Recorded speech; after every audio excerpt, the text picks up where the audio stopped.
Buenas tardes a todas y a todos.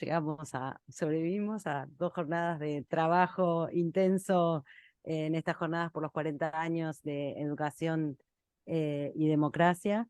Bueno, me toca presentar la conferencia de cierre.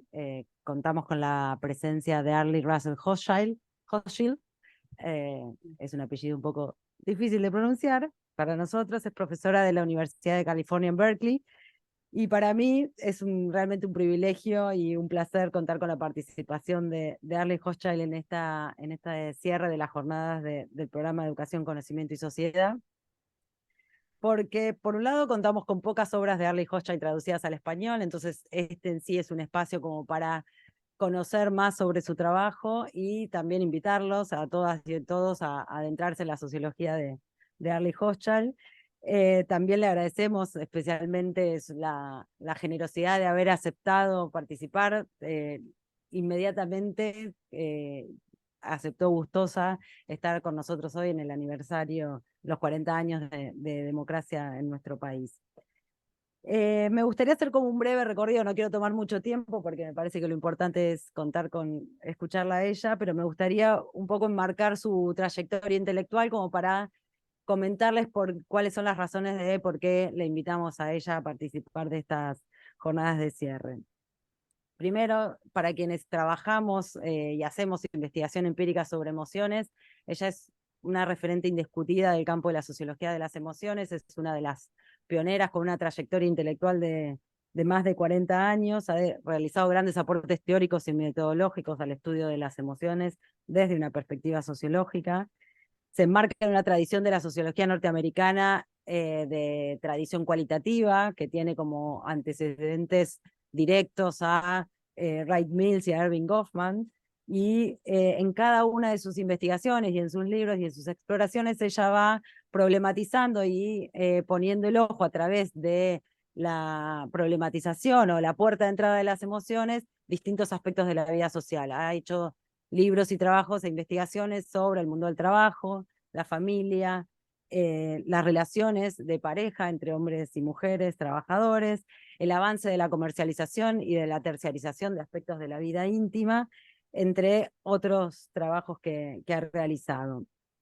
Justamente también es el 40º aniversario de un libro que fue seminal en el estudio de la sociología de las emociones, que se llama The Managed Heart. Ella ahí problematiza el manejo emocional que se le demanda a los trabajadores y especialmente a las trabajadoras. Su investigación es sobre las azafatas en Delta Airlines, y problematiza cómo en el sector servicio cada vez se le demanda más a los trabajadores hacer ese trabajo emocional y es parte del contrato laboral que se les exige a las trabajadoras.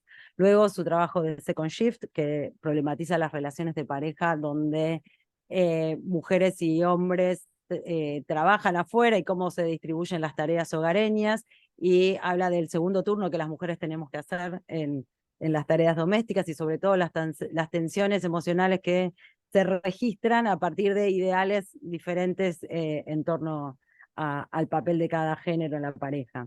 Luego la comercialización de la vida íntima, que es el primer libro en español traducido de Arlie Hochschild, que está traducido por la editorial Katz en el año 2008. Otro libro es de Outsource Itself, Yo terciarizado, que habla sobre estos aspectos de la terciarización de la vida íntima. Y categorías claves que nos ha aportado son como trabajo y empleo emocional, las reglas del sentir y de la expresión, economía de la gratitud, cadenas globales de cuidado, otros más recientes asociados a la presentación que seguramente nos va a hacer hoy, relacionados con los muros de empatía y la historia profunda. Pero otro aspecto que a mí me interesa y que me gusta mucho de la obra de Arlie Hochschild es cómo la manera de expresar esas exploraciones que realiza sobre la vida cotidiana y este entrelazamiento sobre dimensiones de la sociedad capitalista moderna más amplia. Y es el tipo de escritura que uno puede encontrar en sus libros. Es una escritura sumamente sensible, pero podríamos decir para nada romántica. Quienes me conocen un poco saben que el romanticismo no es lo mío. Eh, eh, Valora detalles de la vida cotidiana, justamente para mostrar cómo esos detalles van modelando nuestras emociones, y es una escritura sumamente amable y llevadera, pero por esta sencillez que encierra no deja de perder profundidad explicativa y densidad teórica sobre todo.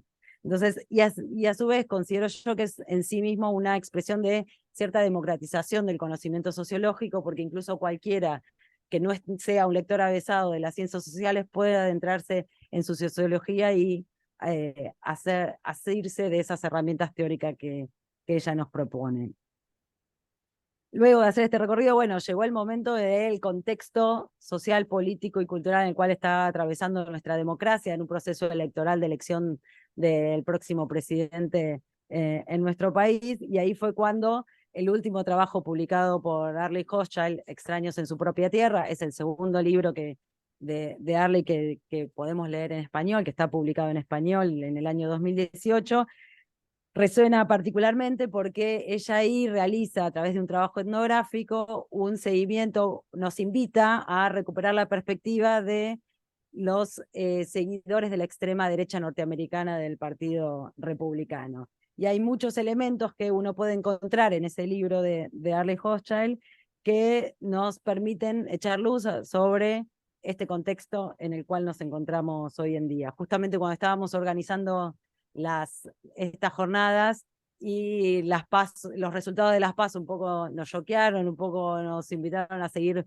buscando explicaciones y lentes para leer este contexto particular que atravesamos. Bueno, el libro de Arlie Hochschild sobre Extraños en su propia tierra se volvía como muy fértil para seguir pensando. Y sobre todo con el panel de hoy que estuvimos relacionados con las desigualdades y las formas estatales y demás, me parece que articula muy bien el trabajo de ella para pensar cómo las deudas de la democracia, cómo los límites de las políticas públicas terminan generando, un poco se cerró el panel con esta idea de frustración, pero también modifican las sensibilidades en torno a esas deudas de la democracia y un poco van modificando los sentidos en torno a lo justo y lo injusto y a la sensibilidad que tenemos hacia las percepciones acerca de las desigualdades sociales.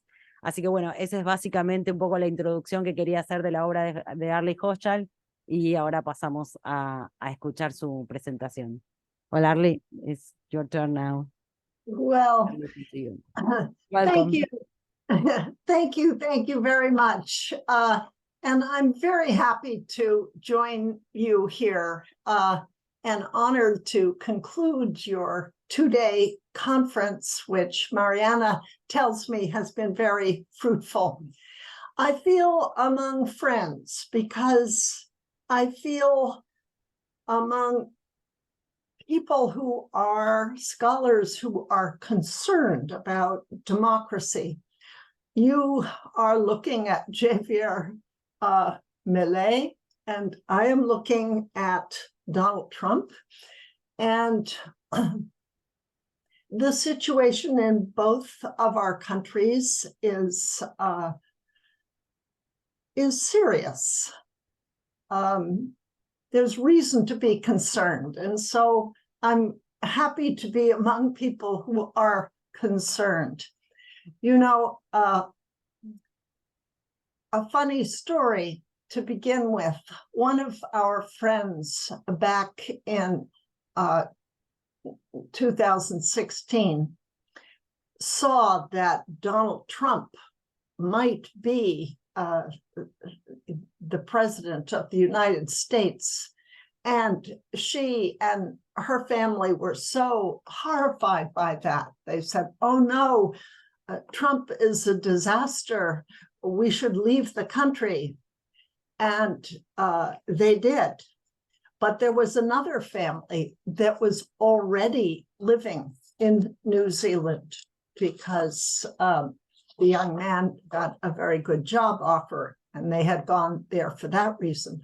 But that family said, oh no, 2016, Donald Trump may be the president. We're coming back to fight. I think that's the right spirit to have. It's not a time to leave. It's a good time to do just what you're doing, which is gathering all of your friends and best ideas and putting them together. So I'm glad, very glad to be part of that. And thank you, Mariana, for inviting me.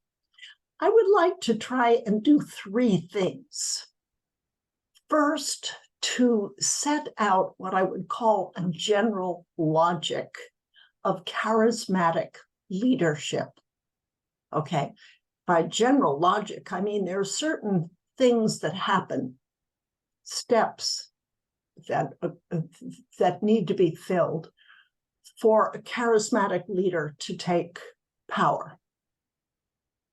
And there are many examples of it, but I'm first going to set those steps up. Second, I would like to show how the United States fits this model.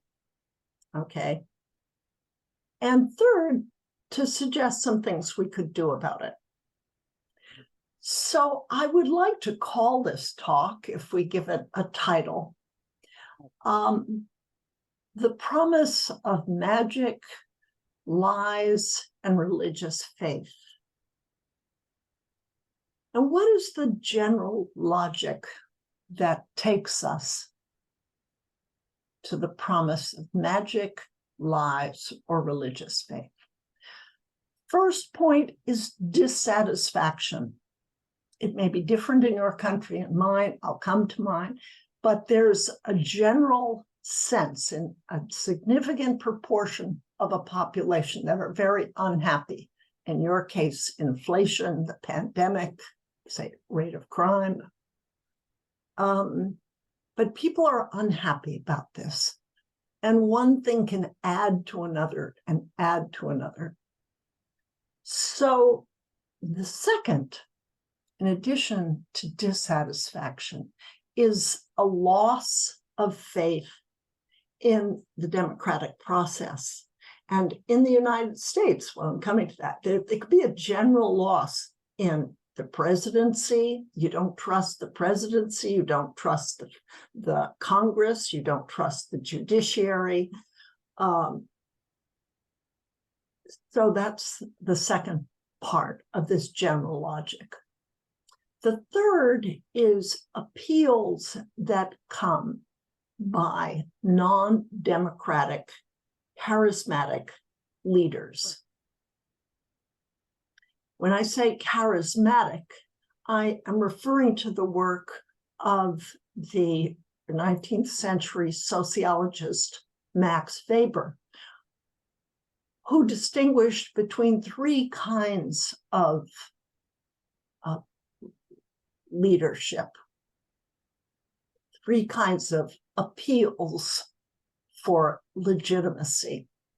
One is the traditional leader who says, I'm offering to do what's always been done. You know, I am the son, I will be like the father. That's a traditional leader.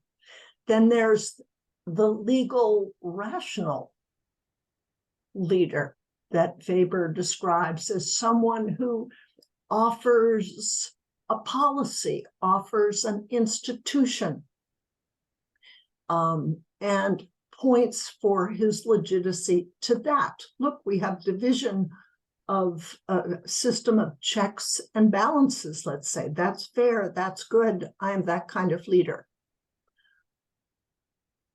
And the third kind is a charismatic leader. Charismatic leader says, I offer myself to you, and my power will be based not on institutions and not on tradition, but on your love of me, my love of you, our relationship together. That is charismatic leaders' appeal.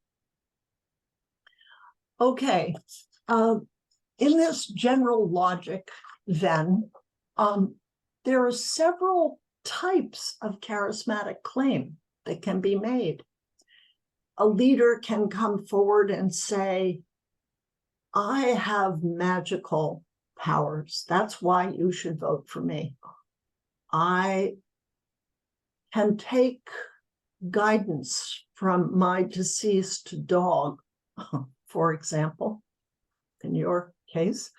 And he sends me special advice that no one else can have. I have access to it. That's my magic.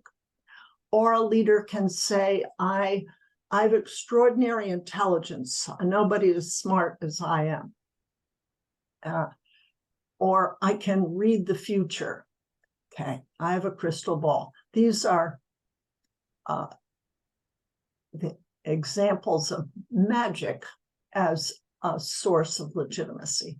The second source of legitimacy is belief. I'm telling you the truth. And they could be really lying. Something like the election was, I won it, but it was stolen. So really the appeal is to a claim for truth. And the third is a religious claim that I am led by God. God, we don't need a constitution. We don't need elections. God tells me what to do. You should have faith in me for that. So three kinds of legitimacy, basis for a claim to legitimate power.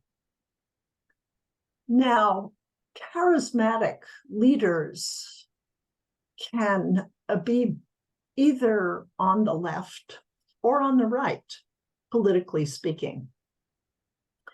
Perón, for example, was on the left. Trump, for example, comes to us on the right. In a recent global survey, the Pew Foundation found that in 10 advanced democracies, that claims that leaders were 2 or 3 times more likely to be appealing to the population on the right, that is generally in favor of the rich and tradition and the church. So in Italy, there were, in this study, the Pew study, it said, what we really need is a leader who doesn't have to bother with elections or Congress. Do you agree or disagree? And in this international Pew survey, they found that a desire for such a leader who, quote, doesn't have to bother with elections. In Italy, 41% of those who said yes were on the right, and 25% on the left. In Venezuela, it was 9% on the right and 40% on the left. And in the United States today, in answer to that question, do you want a leader, a strong leader, who doesn't have to bother with elections or Congress? 27% of Americans said yes. They lost faith in general in government, and so they were advocating a strong leader who would get them what they wanted. Anyway, 27%. And of those, the vast majority were on the right. In the 1960s, it was the other way around. The majority who answered that kind of question were on the left. So to continue with this general logic, this model, the charismatic figure builds support through an emotional narrative. And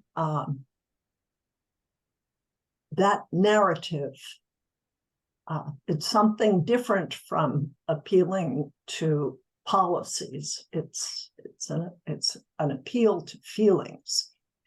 And I would argue the major feelings that are appealed to are pride and shame. Now, if a charismatic figure wins through the ballot box, they may then abolish promises of and structures that assure a democracy. Hitler came to power through the ballot box, but as soon as he did, in very little time, he got rid of democracy and lasted 12 years. So leaders may enter a nation through the door of democracy and then close that door. That's why it's good that we're concerned. Now, let me take you to the American case that illustrates this general logic. Here in the United States, we start with a situation in which some 40% of Americans have been extremely discontented. Well, backing up, the reason for this, I think, is that from the 1970s on, America divided into the haves and have-nots of globalization. In the have-not sector of American society, that would be the blue-collar sector, the rural sector. There were older factories which were vulnerable to offshoring and automation, and so they closed down. And little capitalism was crushed by big capitalism, which sought cheaper labor in Mexico, in China, in Vietnam. So the discontent was unevenly spread. It was the red states that suffered downward mobility.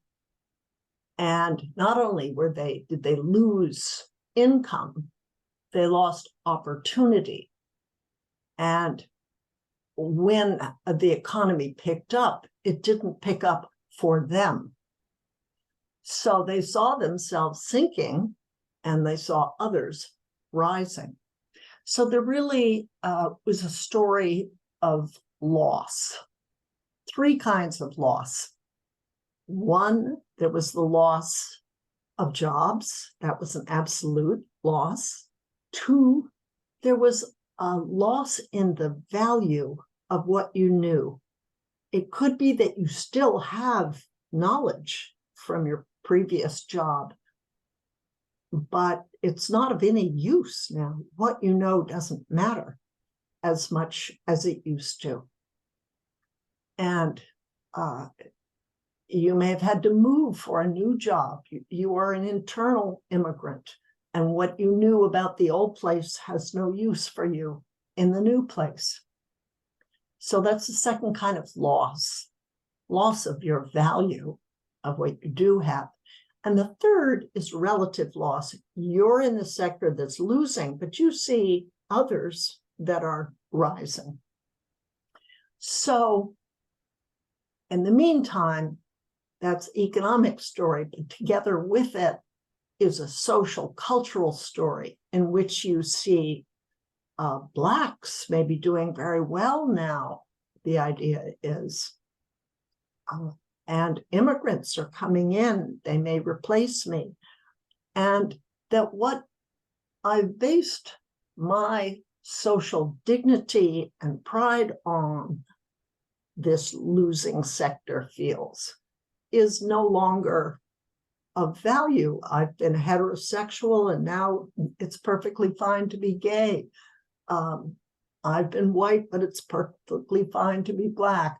So there's a loss of cultural station, they feel, on top of this economic loss. And loss has led to a kind of a relative shame. They feel less than they should be less than they once were. So that makes this discontent, putting all the forms of that discontent together, makes them vulnerable to the rise of a charismatic leader, you say. And in the case of the United States, the current charismatic leader, as you know, is Donald Trump. And he began, even in before he was elected, by saying, well, if I don't win, it was because this election was stolen. I'm suspicious it could be stolen. Something you had was taken away. And this was kind of a quite powerful theme. Of course, 2016, he won. But again, in 2020, before the election came, he said, if I don't win, it will be stolen. A person in Appalachia from my new book that I've been interviewing said to me, if someone sat down to play a game of chess and they said, look, if you win, it's not fair. If I win, it's fair. Would I sit down for that game of chess? Seriously?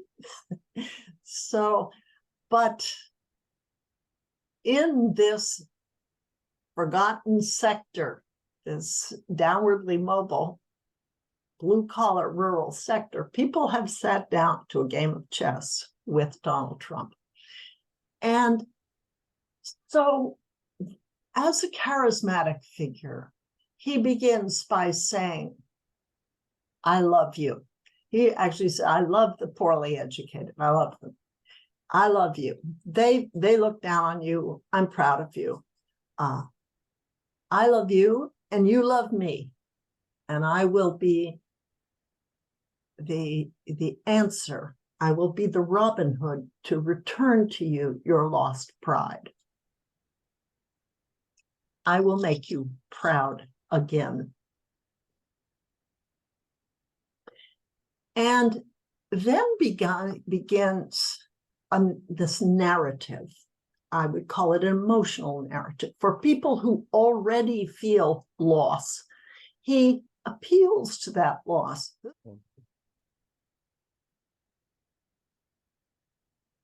And he picks up this sense of loss, which makes people sad and ashamed. And he introduces the idea of stolen. You didn't just lose something, somebody took it. And we have to know who that someone is so we can blame them, turning shame to blame in this emotional narrative.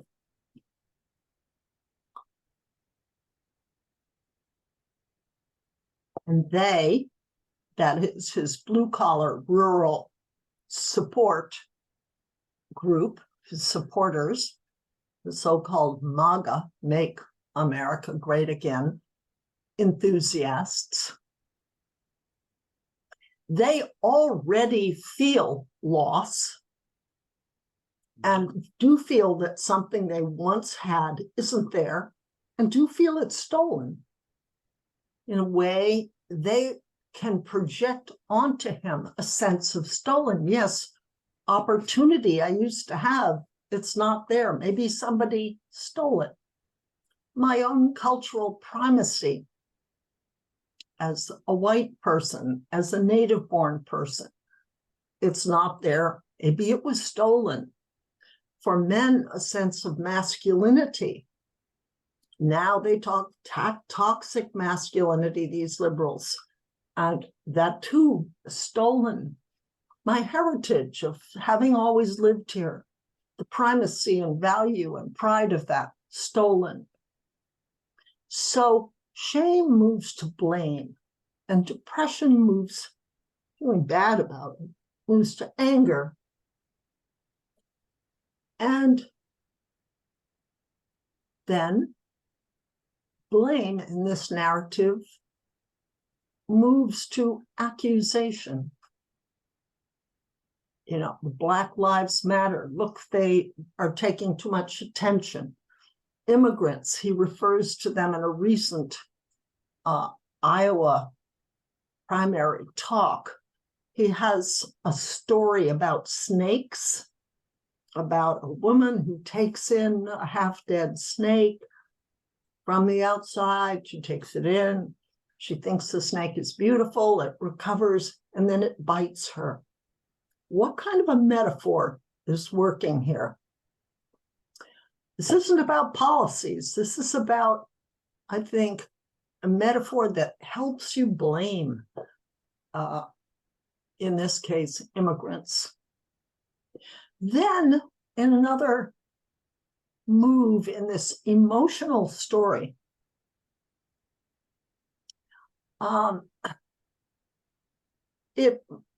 in a sense, Trump has beatified himself. He says, you love me, I love you, I'm for you. I am your proxy in this world. And look how I'm suffering for you. Look at all I do for you, and I'm suffering. And so you owe me devotion. I need you, and you owe me because of what I'm giving you, how lucky you are to have me. And I am showing you in my suffering how terrible the liberals are. Now that I have all these indictments and no less than 91 particular crimes within these 4 indictments for doing, for stealing trying to steal the election in January 6th, and for stirring up the crowd, an indictment for being taking very secret documents and keeping them at Mar-a-Lago in his private estate in Florida. Indictments for paying a porn star hush money.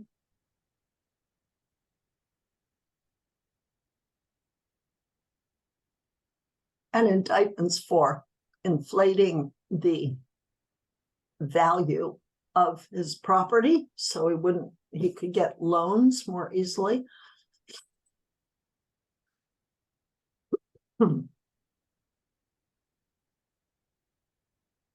So all of this, he's disregarding that he has disobeyed the law. He's pointing to his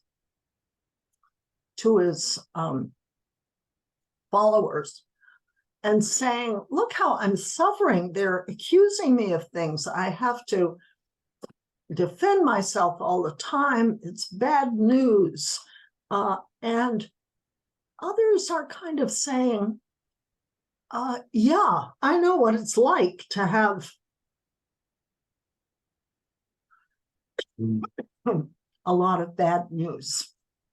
So they relate to him. Yeah, they're coming after you. Well, the government's taxing me too much too.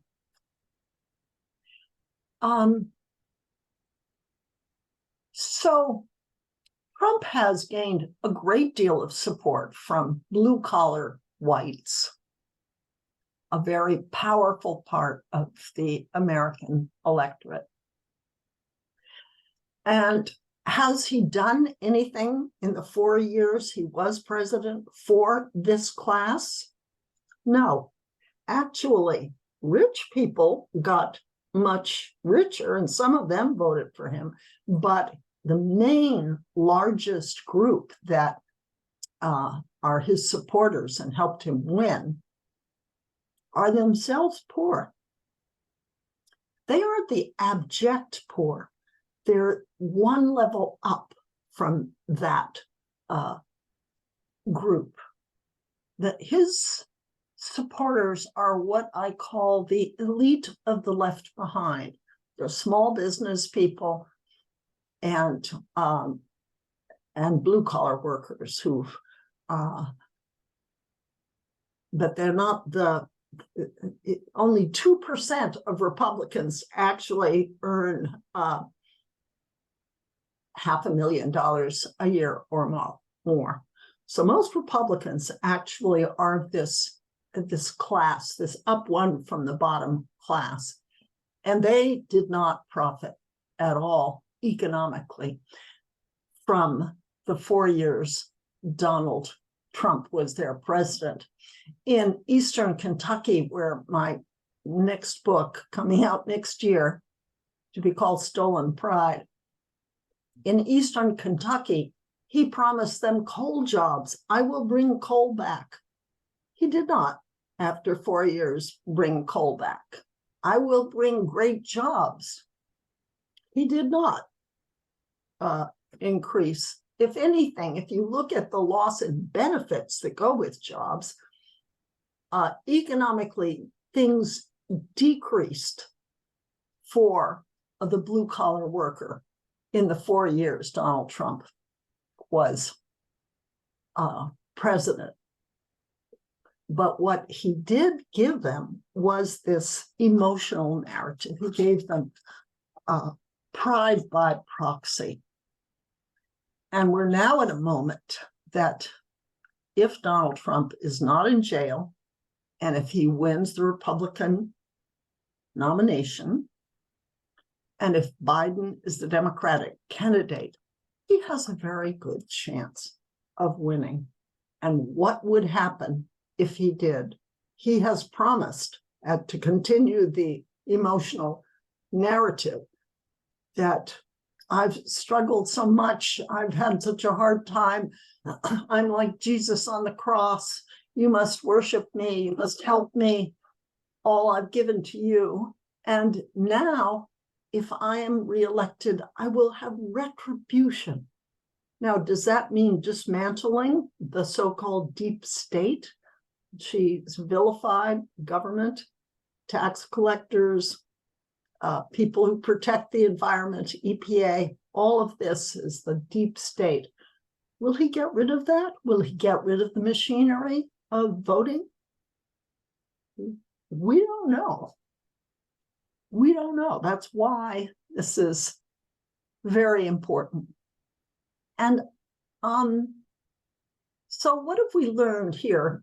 That's the emotional, the paradigm of charismatic leadership, I think. This is the American story of it. There are many other versions of that story around the world, and you have yours. But I think for each charismatic leader who's making a bid, we have to listen.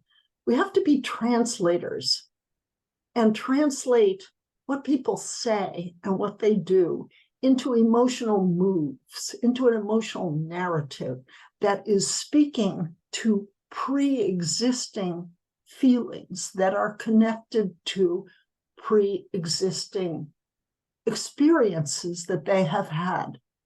Many on the left are saying, oh, these crazy people, crazy Trump, he's crazy guy. Why would they must be stupid that they would go for him? But the people that I'm talking to,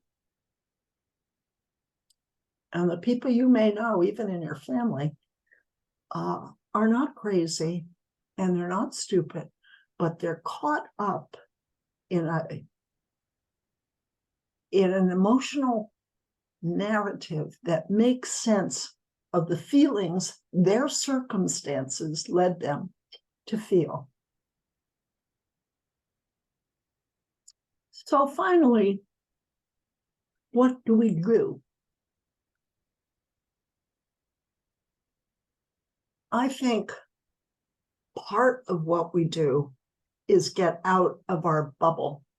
We are in the United States, and probably it's true in Argentina for intellectuals, that we do exist in a cultural world that's separate from that of the people who are frightening us in their support of demagogic leaders. So we need to connect. We need to build bridges. Now, there can be two kinds of bridges at many different levels: top leadership, local leadership, and person-to-person, neighbor-to-neighbor groups. My own work has been to just go into a completely red area. First, I went to the Deep South, Lake Charles, Louisiana, and studied members of Tea Party, got to know them. And now I've been working the last 5 or 6 years in Appalachia, which is another version of this elite of the left behind going for a charismatic leader, another version of it.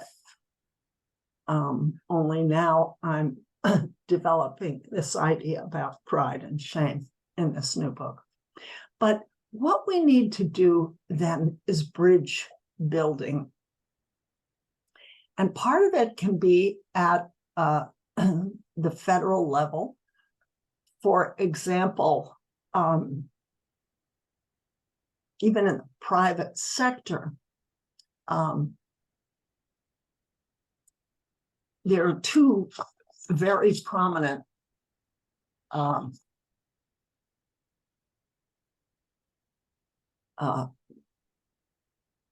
businessmen, George Soros and Charles Koch. Soros on the left, Charles Koch is the biggest donator to the Republican Party. They got together. This is a common ground thing. They both didn't like these large prison populations. Why are so many people in prison? They wanted to reduce the number of prisoners, but for different reasons. Koch didn't want to pay the taxes that support the prisons. That was his reason for wanting to reduce the prison population. George Soros thought it was inhumane. Most of the imprisoned are Blacks, and it's inhumane to have these draconian laws. So they, for different reasons and from different sides of the political spectrum, they both gave a lot of money to trying to reduce prison populations. That's a paradigm for a strategy of finding common ground. And also, in addition to that, I think we can find all kinds of crossovers. What we need is actual institutions that do it, and building those institutions. There used to be a very vital labor movement in the United States. It used to be about a third of laborers were unionized. It's now down to 9% in the private sector. Why did labor unions decline? They declined with globalization when they couldn't stop companies from offshoring, and they lost power. Why should we pay dues if you're not keeping our jobs for us? But labor unions used to be a way of mixing and matching people from different regions, people from different races, and different politics. The military draft also used to mix and match people from different political and social bubbles. So to depolarize America, we will need to build some larger crossover institutions. We must also need to address the real economic distress that red state industry has suffered, and one reason people have lost faith in the government because they didn't see the government helping with that distress. And in addition to that, there is, I think, in a quite lively movement now called the Bridge Movement, where a lot of nonprofits, just startup groups, have tried to get different sides together. One is called Living Room Conversations. Another is called Hi from the Other Side. And such volunteer groups, I think, can add something to. So I think I'd like to stop here and open it up to any reflections people have comparing, let's say, the United States with Argentina or anything else. Thank you. Thank you very much, Arlie.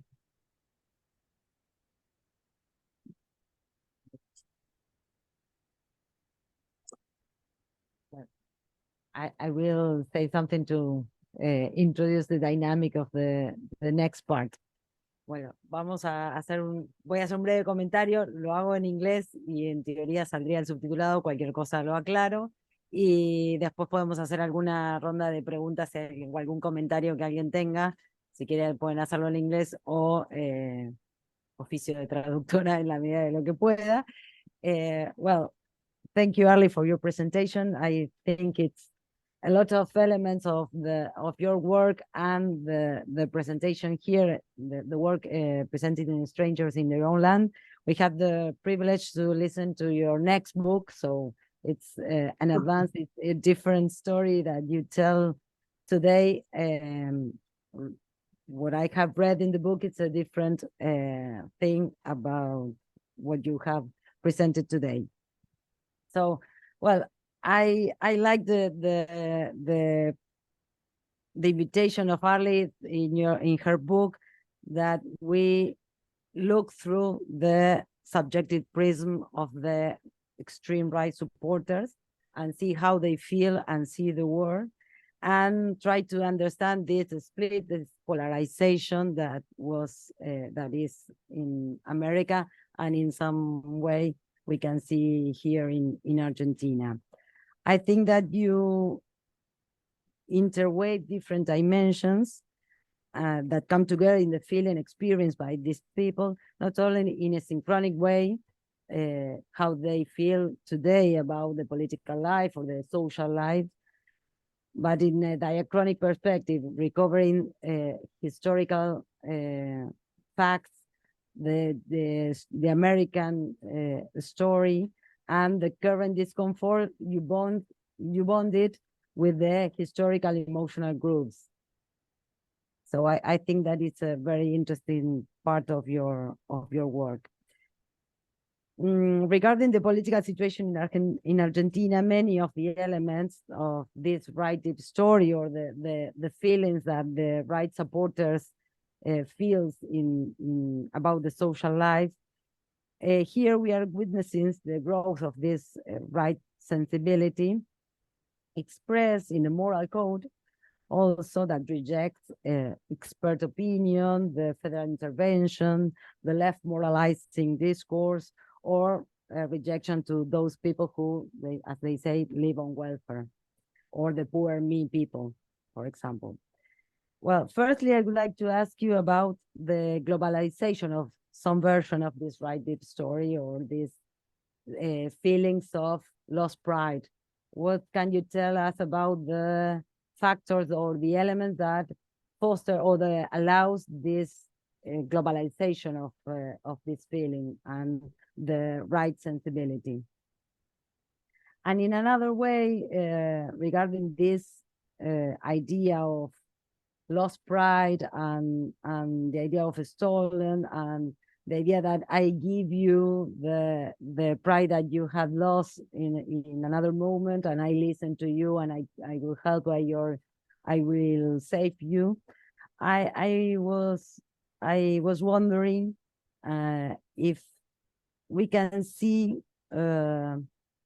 that these leaders, right leaders, address people appealing to the strong side of them, to invigorate them, to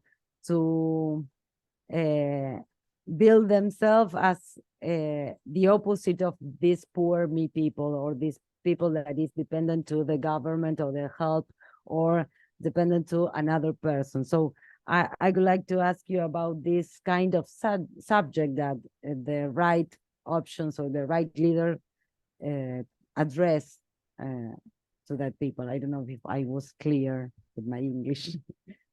Okay, thank you. You know, let me pick up on what you just said of a big leader offering himself. In a way, I think these charismatic leaders are saying, and around the world, are saying, actually, you may not need a real government. You have me. I'm as big as a government. I'm instead of a government, you know, just vote me and I will be the provider. I will do what the government is not doing for you. I think that's the sleight of hand. That's where the fascist menace, it really lies. And it is happening around the world. And to answer your question, and it's, I think, a result of a destabilization of the neoliberal order around the world. And in general, it's the same group. I think it is the elite of the left behind. That is, people who are part of the losing sector, but they're not the bottom of the losing sector. And they feel, oh, the government's already helping the bottom, but who's helping us? Who's helping me? And we usually look to the bottom for signs of distress. And well, there can be people who are up from the bottom who, it's not that they're abjectly poor. It isn't poverty per se, it's loss.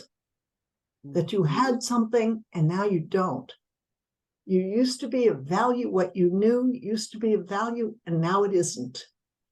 You used to be at the top, but now people are saying, oh, you're a stupid hillbilly. Oh, you're a stupid Southerner. And you're at the bottom of a new hierarchy, which has somebody higher than you. So it's those three threads of loss that I think become, in a way, kind of emotional ore to be exploited by the charismatic leader. That it's those feelings that become very precious to the charismatic leader. Oh, I can work with that. Let's look at Modi in India. He's applying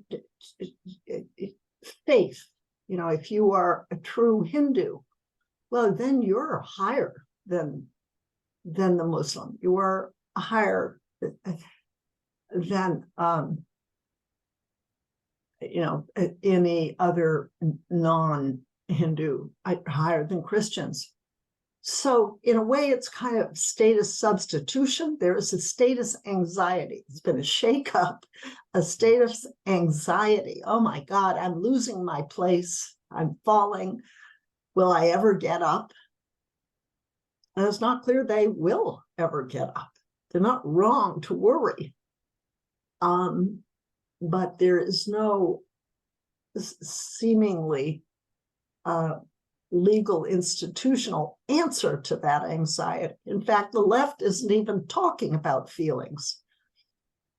It's only talking about policies which don't speak to these feelings. And what we really need, of course, is a non-fascist way of speaking to, acknowledging, and dealing with, in a healing way, feelings. It's not instead of course, all the programs we need in job training. It's along with that, of course, but it's getting people to have faith in what a liberal democracy can offer. And that takes acknowledging hurt feelings. Thank you. ¿Alguien quiere hacer algún comentario o pregunta? Dale, Sebastián. We have one person that wants to ask you something.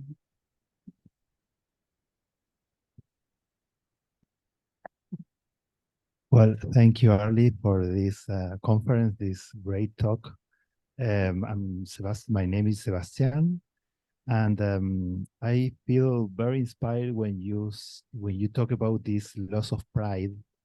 Next Saturday in Buenos Aires, we are celebrating the Pride Parade from the LGBT community, and as you may know, we always say that we stand for pride because we have come from shame, and the root, the emotional work that you presented us regarding the far right electors is another one. People who felt pride and are losing, they are feeling that they are losing their pride.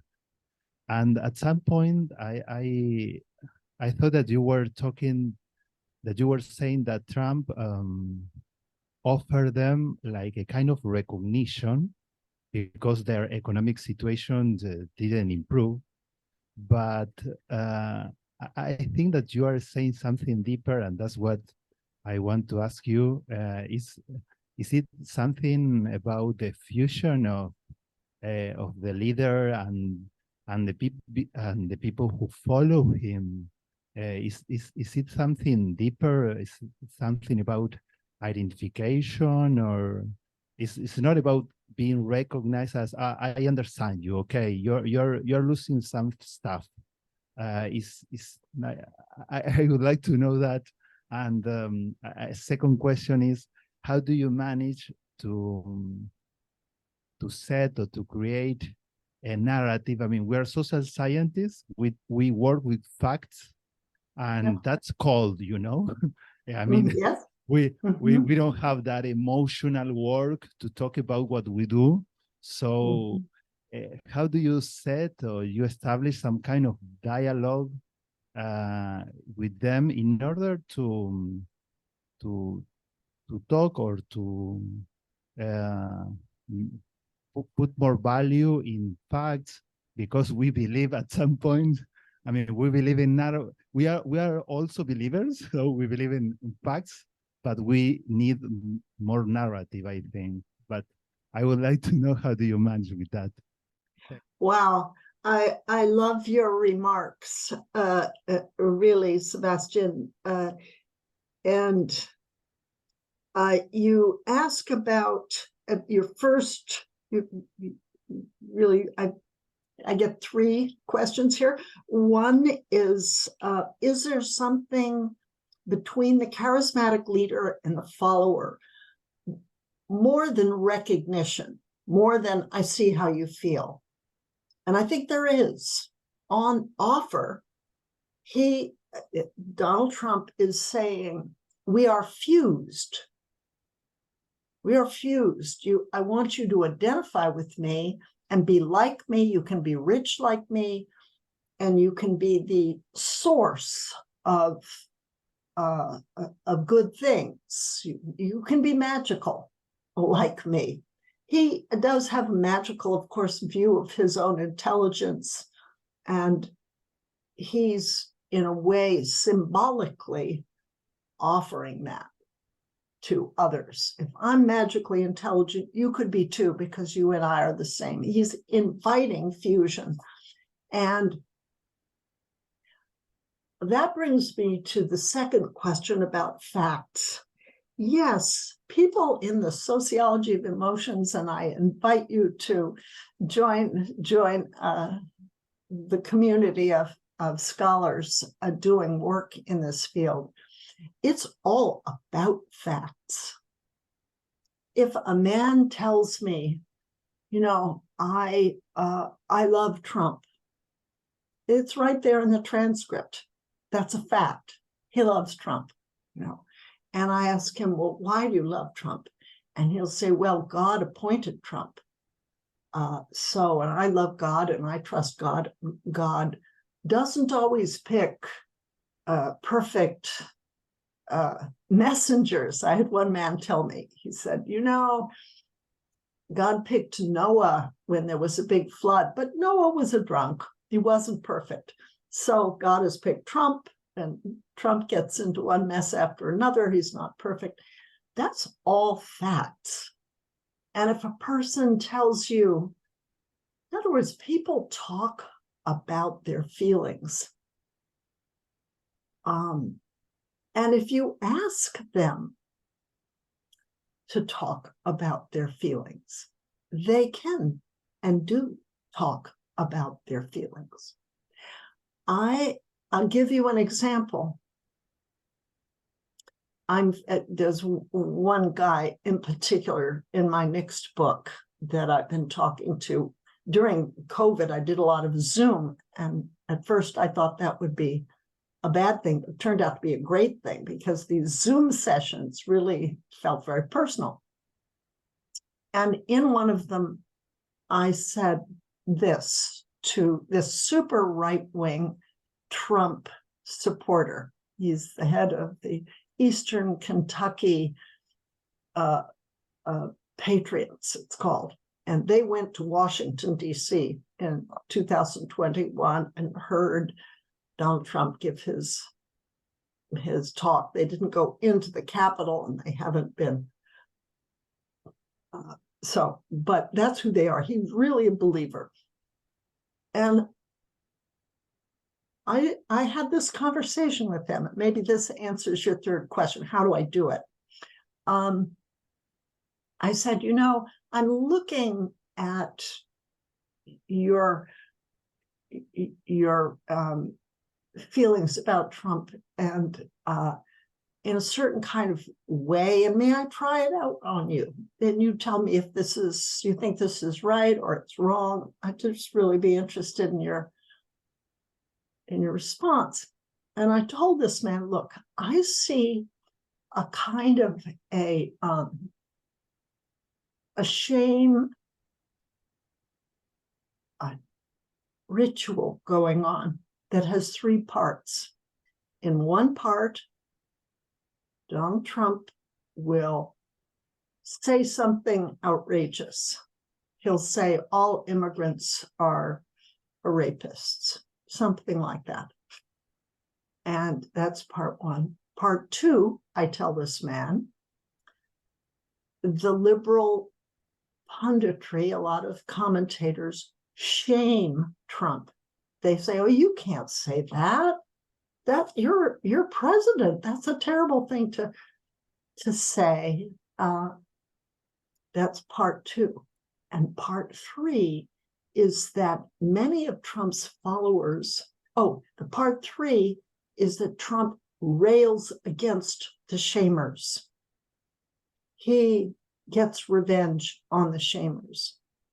And you're wrong and I'm right. He has a brawl with the shamers. So first, he says something outrageous. Second, he gets shamed. Third, he punishes the shamers. And I think of this as a kind of a cathartic ritual. I turn to this man. He laughs. He says, that's really something. So I said, do you think it's kind of true that people are that mad at the liberal shamers? Oh, yeah, he thinks that. Yeah, that works like that. And then I said, do you ever think that Donald Trump kind of pokes the beast? He says, okay, I'm going to do something even more outrageous. and then get shamed for it and then shame the shamers. And he laughed out loud again. Yeah, he said, I think that's right. So all of that is fact. You know, it's on the tape recorder. It's because emotions originate in the heart doesn't mean that they're not facts. What we're getting are verbal reports. These aren't guesses. People are telling us this. And then, so I think there's a lot of facts there. We're just ignoring them. Thank you. Long answer. Well, we think that we are finishing is the hour of the end of our conference. We want to thank you very much for your talk and that you have shared with us some of the advance of your next book. It's really interesting, and we are eager to read it. Yes. Thank you very much, Arlie. Well, thank you. It's been a pleasure to be with you. So, Thanks. bye-bye. Good luck. Thanks. We will need it. Yeah. Bueno, vamos a dar por concluidas las jornadas. Invitamos a, bueno, desde ahí Sebas con el micrófono. Gracias. Les agradecemos un montón que hayan sido parte de estas jornadas y que se hayan quedado hasta el final, quienes están aquí presentes y quienes están en Zoom y en YouTube. Bueno, esperamos volver a organizar estas jornadas en próximos años. Y bueno, dentro de 40 años esperemos agarrar otra efeméride, otro año redondo, como decía Adolfo, más prontamente. Así que, bueno, muchas gracias. Espero que haya sido de interés para todos y todas. Un abrazo. Gracias.